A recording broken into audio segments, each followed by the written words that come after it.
I Got You podcast. I am Heather, and I'm joined by my co-hosts Keisha and Renee. Today, our topic is going to be on children's mental health. It's a conversation we're having with Dr. Jones, who is our esteemed guest. Her name is Dr. Makeda Jones. She's a forensic psychiatrist, in addition to a child and adolescent psychiatrist. Dr. Jones has a gift of treating children and adolescents who are or have been involved with the law and family court. So welcome, Dr. Jones. Thank you for joining us tonight. Thank you. And you are, where are you from again? Brooklyn, New York, but originally my family is West Indian descent. So my mom is from Trinidad and my dad is from Barbados. Oh. So even though I was born and raised in Brooklyn, culturally I was raised West Indian. All right then. All right. Well, welcome. All right. So we do have a couple questions that we're going to ask each about a lot of things that's going on, especially, what just happened with DMX, with him just passing away, knowing that he had a lot of issues as a teenager and as a child that probably was never treated. So a lot of these questions, are going to deal with kids and how do we deal with certain situations. So my first question is, right, what are mental health issues prevalent in children as it is in adults? Yes.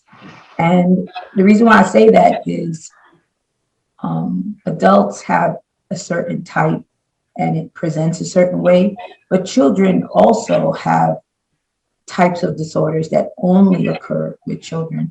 Mm-hmm. And all of us, it's about the same. And it's just about recognizing it as we are being more aware of mental illness, then more kids are getting help, especially in the schools. We have a lot of school-based systems that are helping kids who are identified as having some issues. Okay, thank you. My other question is the mental health of our children being affected by social media? And if so, in which ways are they being affected?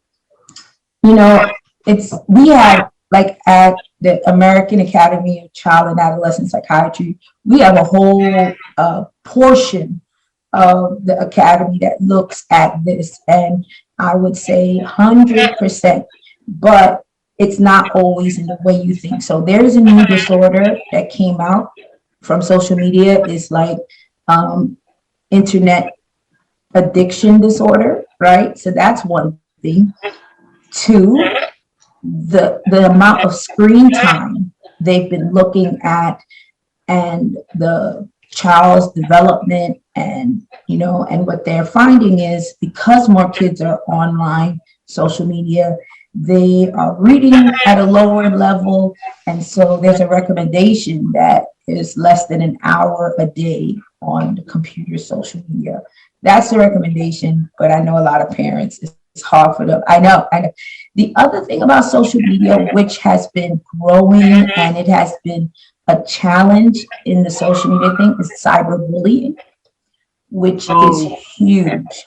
And not only cyberbullying, but like clicks and being accepted, being not accepted. Like there's a whole culture that we know about on social media that as adults, maybe we wouldn't take it. But, when somebody, like if you get unfriended or if you got blocked, that's like, do you know how hard that is? Right. You know what I'm saying? Some of them come suicidal. What happened? He thought, I don't know what I did. I feel you. Or if one of your friends blasts you on Instagram or Facebook and you didn't even know they had a problem with you. And so a lot of this impacts them. And so there's so much isolation now during COVID. So many people are like, this is video.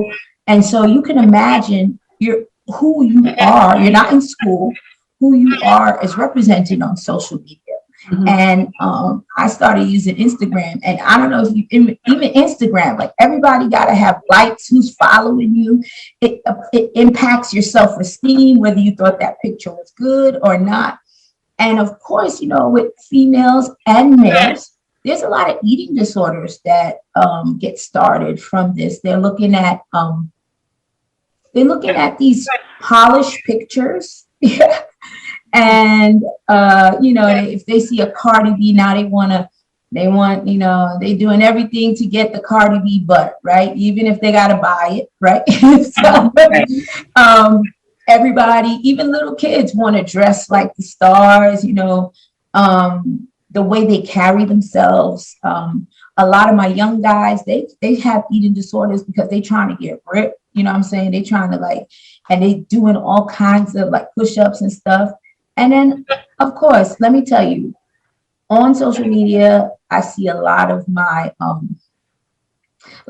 you say, oh, we're doing gangster rap, right? But it was fake people who were doing gangster rap. No. We have real gangsters doing gangster rap now. Okay, so when I come in, I come into the thing and I'll be like, yo, y'all gonna get me in trouble, okay? But there's record labels that are opened by by gangs, especially the Crips. And so now if I see one of my even Pop Smoke, right? Pop Smoke came into the ER there one time when I was there. And then I got another trap artist that's working on his stuff. He was in one of the Schmurda videos. And I'm seeing this kid and, he's like, oh yeah, I got signed to the label. I said, what label? And he told me his local gang. I was like, what? And so when you see them doing a gangster gang, it's real gangsters. And so even that, the glamour of the community, you know what I'm saying? Pop Smoke's video, Welcome to the Party. And I don't know if you noticed, he was at a gas station in the back called Bola. But if you look at the video, that's down the block from my house, right? And I know, and all those kids are from South Shore High School. So it's this kind of lifestyle is glamorized, and that also pushes our Black men to believe that this is the way, you know what I'm saying? This is the way you could get some respect. This is some way you can get out. And so that also, my passion is because I came from Brooklyn and because you kind of see this growing up. It's one of my best friends got stabbed when I was in 10th grade at South Shore. And that was before they had metal detectors and our whole lives changed. And he was West Indian. He was a football player and it was over a football game because, and you know what? After that, me and my friends, we were like, yo, we cannot let another young Black man perish for stupidity and violence. You know what I'm saying? Right. And so that's why I did child forensics. And it's a battle because the gangs are alluring and they provide brotherhood and security and that feeling of, being a father. And I'm going to tell you the truth. If I ever went to jail, I'm joining one. I probably join, I'm going to join a Spanish one so that they can recognize me. If, I was like, yep, everything. Hey, papi, you know what I'm saying? Yes, it becomes a necessity. You know what I'm saying? Yeah. So and sometimes it becomes a necessity even in the neighborhoods because there would be one street and then another street and they warring. And so you could try to be neutral, but at some point it's not going to work. Okay. So let's move on and talk about, I don't know if you've probably heard that there's a lot of suicide rates among elementary school age kids all the way up to college age kids. And I remember coming across this article about it, and I just think, how comes this is not being mentioned so much in the media as like adults mental or adult suicide rates. Why do you think that the mental health among younger children or college age students get left out of the conversation? It's hardly talked about. What And let me ask you, with this article you saw, where was it? it was somewhere, it's an article I came across on Google, Yeah, and they talked about Clark County yeah, being one of the counties that they're seeing high suicide rate among students, and they yeah, linked it to COVID. yeah, But yeah. you don't see cover much on like other mainstream media, like we see it, covered with when it comes to adults. Why do you think that is? Well, partially, I will say that there has been some coverage, but a lot of times to be able to publish an article, you need like data, right? Hmm. And so with children, it's always a lag Oh, because people don't volunteer, like adults, they'll volunteer the information. But with kids, you gotta make sure things are embedded. You gotta make sure the parents are involved. So what you'll see is like the adult data would come out and then the kid data, but it doesn't mean that people aren't, it's not important. And it's just so funny you said that because mhm. this is one of my articles. I was interviewed. Yeah, this is an article What's from the it? The New. name of it? It's an article from the New York Times from May 19th, 2020, and it says, "Is the pandemic sparking suicide?" Mm, And the New York Times interviewed me to look at like what's up with kids, right? So there is some interest, but the yes. problem is it's all speculation, right? Okay. And the other thing is kids change and develop over time. So before you can make conclusions, you got to look at what's happening, what other things are impacting them. Kids are impacted by the environment. So, you got to see whether it's really COVID or whether it's something else. But we are very interested. And I will tell you, I'm the director of Kings County Emergency Room. So I see the kids and adults, and I have been seeing an increase in suicidal ideation and suicide attempt. And the thing that the kids say that has been consistent thus far is isolation. Mm. And I, you don't recognize how much school. Oh no, I recognize how much work.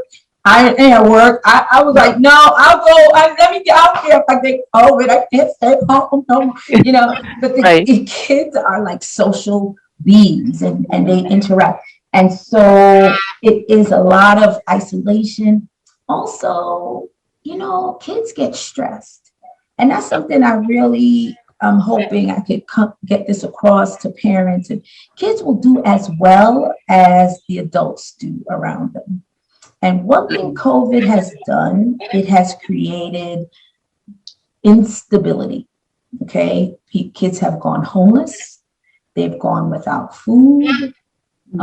They may have had to move in with another family member. And that by itself is the trauma. They may have had to change schools. And so there's so many things that kind of come into play. I do believe as time goes on, there's going to be more research, but it's going to take a little bit because we got consent. So, for example, I have a young lady who's going to come with me in the ER, and she's going to do a study looking at all the kids who came in with suicidal ideation and if there's some commonality, right? But, that's going to take a lot of IRB approval. I think the other thing is that there's so much going on with COVID. I think people are COVIDed out. Like I think people are like, I can't even talk about this no more. It's like everything's bad, And with kids, the focus right now is so much on education, which is appropriate. But the mental health world, child world, we're seeing it, we're treating it. And so we are here to help educate parents, teachers, how to see it or at least see the signs of it So that way you can get them help. Now, the beauty of COVID is Medicaid, everything pays. You just put COVID, they be like 100%. So and this is the time if you need to get mental health, you go get it, because you're going to get it. And I think something that I think COVID did too, it revolutionized medicine. Before, you would have to go in an office, there would be a stigma, you got to be in the clinic, you got to be sit down, like people, you know what I'm saying? And people were like, oh, fuck here, But now with COVID, like telemedicine, we used to do telemedicine before, don't get me wrong, mostly in forensics, but it has blown up. Now, psychiatrists like myself will be like, oh, how are we going to get close to them? We're not going to make a connection. Can I tell you that human beings are so resilient? Like, I saw some patients on the camera and I was so shocked how connected they were with me. You know what I mean? Even the kids, like and it's almost like, like one mother, okay. She could have gotten dressed. Yeah, she was in her bathrobe. But let me tell you, I got a very good history because my girl had one baby on her head and, she's breastfeeding. But what I'm saying is, like, I probably wouldn't have even met her if and it was amazing, and as people come in the house, it's almost like doing home visits, like back in the days, and, you go, I wonder if my kid has ADHD. Now, when a kid comes into the office, they're on their best behavior. You want to know why? Because they have been, I don't know if you had this to my mother, you're not going to embarrass me in public, right? But when you see kids in their natural environment, oh man, if they weren't talking much, it comes out. Or if they were, I don't know what she's talking about. I'm not violent. And then his sister yells and he bashes her in the head. Like, this is so mental health has changed. It has gotten better. And as I'm saying, like, more people are getting help and it's private and it's beautiful. Now, there are clinics that are still open. But. Okay.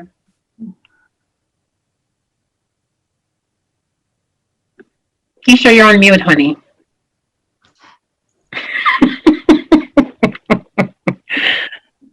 You kind of answered the other question that I was going to get into in how children cope during tough times. But I want to go back a little bit to, you said there's not a lot of data that's available for children Yet.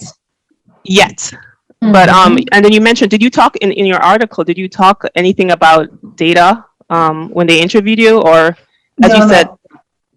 And this article, he interviewed, like, this is back in May, but it was like fresh COVID.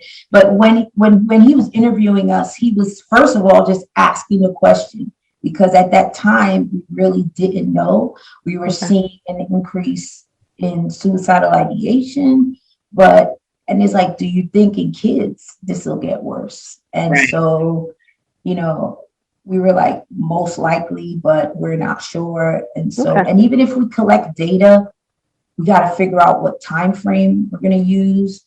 Like, are we, like, what's post-COVID? It's like, what's in COVID? But something you brought up about kids coping, there's a whole subset of what we call disaster therapy that is developed when kids experience like hurricanes or like the earthquake in Haiti. And so this is not new. And what I found is the same kind of trajectory, what kids go through after a natural disaster where everyone is impacted, is the same way kids have been going through COVID. So there's this first phase where they're scared, but they don't know what's going on. And, and then their parents, they're getting more exposed. And then there's huge spike of stress, right? And then at some point, it's almost like they be like, look, I got to go back and play.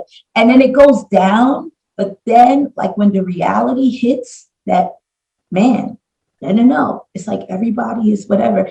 And then it goes up. And at that point is where we're hoping that we know this is normal, but this is where we're hoping that the stress and the symptoms, we can help abate it. So I tell family members, kids are pretty resilient, okay? And they're going to do as good as the adults in the house are going to do, okay? If there is chaos in the house, yelling in the house, you're going to see these kids really stressed out. So what I was telling, because I did some interviews early on with different churches, and they were asking, like, what can we do for the kids, you know? And one thing I said was routine, routine, routine. Routine decreases a lot of people's anxiety, but for kids particularly, that's why schools have routine. So when they were on quarantine, I said something as simple as, this is the date, this is the day of the week, this is what day of the week, and then kind of having like a schedule, like, okay, so we're going to read a devotional. After that, we're going to have breakfast. After that, we're going to like brush our teeth, get bath, and then after that, we're going to sign on to school, you know, and just going through the day. I mean, it was annoying. I'm not going to pretend, because I got two, right? So in the beginning, I'm giving this advice, but I was very mad. Okay, because how you going to do it for a fourth grader and a pre-K? Okay, what the pre-K going to be doing, you know? But, and I told them, I know it's rough, because like let me tell you, alcoholism, domestic violence increased so much during COVID. Just divorces, you know, people didn't know how much they didn't like each other, you know, because they're now stuck in the same house, you know, arguments. And what I'm trying to say, particularly alcohol. And when a parent starts drinking, that causes some instability, you know what I'm saying? But the question is, why are they drinking, right? It is like, if you are a young girl and you've got 5 kids, and they're telling you that you're going to homeschool 5 kids, but don't worry, we're going to give you a laptop. All you got to do is log in. Well, 2 of the kids probably got to log in at 8 o'clock. The 4 of them got to log in. No, the other 3 got to log in at 9. But the 8 o'clock want to be done at 8:30, and you need to come back and log in at 10. The 9 said, okay, we're going to stay until 9:45. Now you're confused. Wait. Who's and the 9:45 people, and then you'd be like, no, mommy, science was canceled. And you don't know what the hell to do. You know what I'm saying? Just like, and so it was such a stressful thing for the parents. And they were left, you know, God forbid you had a kid with special needs. Now you got to be making appointments for speech. Let me tell you, both my kids have autism. I told the speech teacher, she's out of luck. Okay. I can't. Okay. They don't need to talk for a little bit anyway. I'm tired. Okay. Shoot. You know, my kids, you know, I got autism. They got OT. They got speech. They got counseling. After a while, I was like, yo, son, we're going to have to cut back something. They were like, man, your kid needs these services according to their IEP. I was like, you want me to lose my license? You want me to lose because I'm about to scream. Like, and so this is what I'm getting at. You know what I'm saying? Where families had teams, and child abuse, you know, that's the other thing that impacts people and kids wanting to kill themselves. Child abuse has skyrocketed.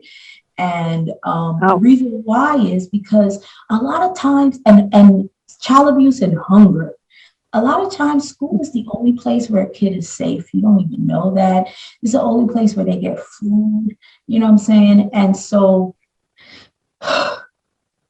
if normal parents want to put them upside down, you know, because you have them all day, you can imagine, like, parents are stressed, and a lot of the DV, and, you know, I've seen a lot of kids, you know, it was overwhelming for everyone. So that's another reason why it's hard to say with kids, because so many things increase.